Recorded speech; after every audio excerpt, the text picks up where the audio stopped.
This is Optimal Relationships Daily, episode 1534. Parents need sabbaticals too. And My Children Are Teaching Me How to Be Present. Both by Emma Scheib of SimpleSlowLovely.com. Hello, everybody, and welcome back to our parenting leg of the week here on ORD. I'm Greg Audino, your host and narrator, and this time I've got two short posts for you, as we do from time to time.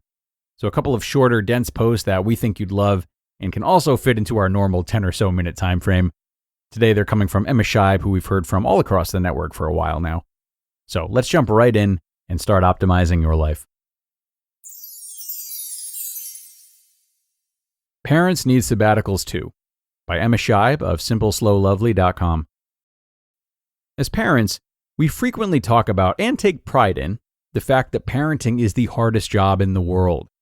However, so many of us take the daily grind of this vocation for granted. We don't take regular breaks and consequently wind up feeling exhausted, neglected, and resentful. Sure, our parenting job is also often the best job in the world, but it rarely carries time-out benefits like our paid jobs. Think about paid employment for a minute. Most jobs come with a certain amount of annual leave, and in addition to that, weekends and days off. We get regular breaks in order to return to our jobs refreshed.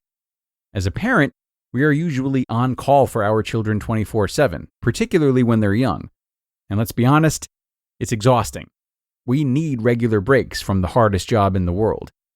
Historically, the concept of a sabbatical comes from the Old Testament commandment in the Bible to stop working the fields every 7th year.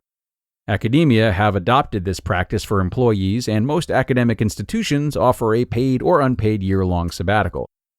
More recently, other professions have followed suit, offering employees 2 to 12-month career breaks, sometimes called long service leave. Stefan Sagmeister runs a successful design studio in New York, and every 7 years he closes his business for a whole year. He talks about this process in his 2009 TED Talk. He maintains that his break is crucial to the continued success of his brand. I can hear what you're thinking. A whole year? A parent can't take a whole year out of parenting. I know. But I'm going to advocate that regular breaks away from our family are crucial to the continuing success of our family. I recently spent a long weekend with my best friend, who lives a short flight away. We didn't plan anything outrageous, partly because she was sick and I was injured, but spent 3 days secondhand shopping, binge-watching a Netflix show, eating chocolate, cheese, and wine. And it was bliss. The best part was that I got to be just me for 3 days. I wasn't mummy. I was just me.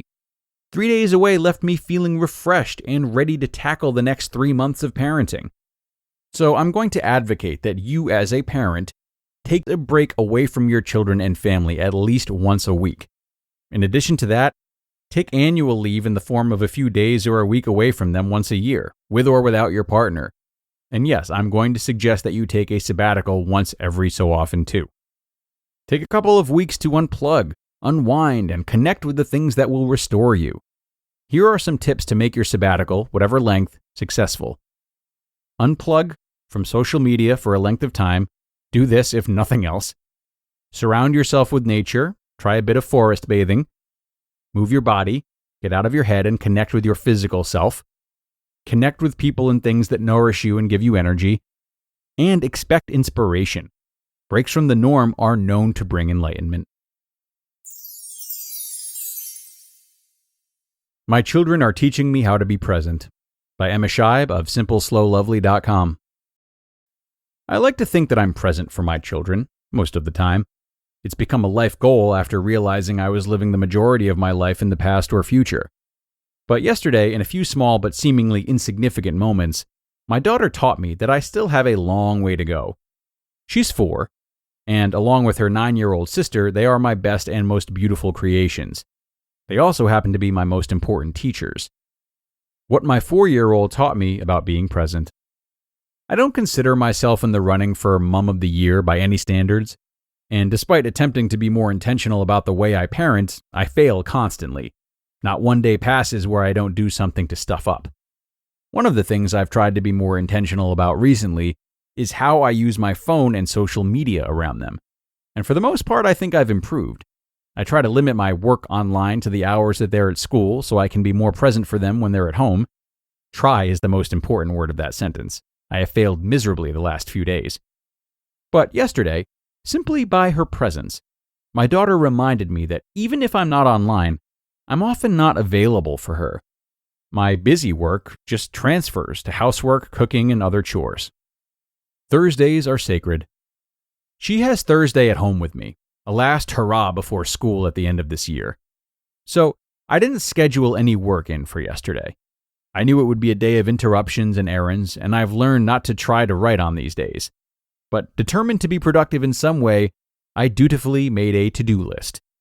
Any parent listeners will know that with kids in tow, schedules and to-do lists may as well get thrown out of the window. After a beautiful walk around the estuary, I attempted to tackle the list. I'm pretty sure the main reason I achieved nothing yesterday was because Donkey and Lammy had to be buckled up in the back seat anytime we went anywhere. By 3 p.m., I felt utterly defeated. And then I began to notice. I noticed how she watched the birds in the walnut tree, the way her eyes lit up when I said yes to playing fairies with her. I watched her as she sat out barefoot in the garden, determined to find every ladybug. By 4 p.m., I'd given up and settled on the deck with my new book, and it was okay. It wasn't an aha moment per se, rather an accumulation of tiny moments, seen through her eyes, moments of joy and possibility. My children are teaching me how to be present. And in those moments, I realized how unpresent I had started the day, how unpresent I start many days. So I made a decision. To-do lists are now banned from Thursdays. I don't care if things need to get done. They might get done, or they might not. I'm going to try to not care anymore. Thursdays are now for noticing, walking barefoot, catching ladybugs, spontaneity, being alive, doing nothing, loving, and saying yes. In a few short months, I won't get this precious time anymore. I don't want to look back and say, I wish. Until then, we'll walk barefoot, and I will continue to learn from my greatest teachers. You just listened to the posts titled, Parents Need Sabbaticals Too, and My Children Are Teaching Me How to Be Present, both by Emma Scheib of SimpleSlowLovely.com. And some really wonderful posts from Emma today to help busy parents, and busy anyone really, slow down and live with intention. Now, I would assume that some listeners might be more intimidated by her ideas put forth in the first post than in the second one. It might seem impossible to take an entire sabbatical from parenting, even if it is just one day of the week. Well, I think her second post is a great means of warming up to the idea of taking breaks and using them as recharge. So look first for small moments in which you can break from your routine and what you swore you would do. Allow yourself moments of refuge before committing to entire stretches, so that you can try a break on for size before committing to something larger.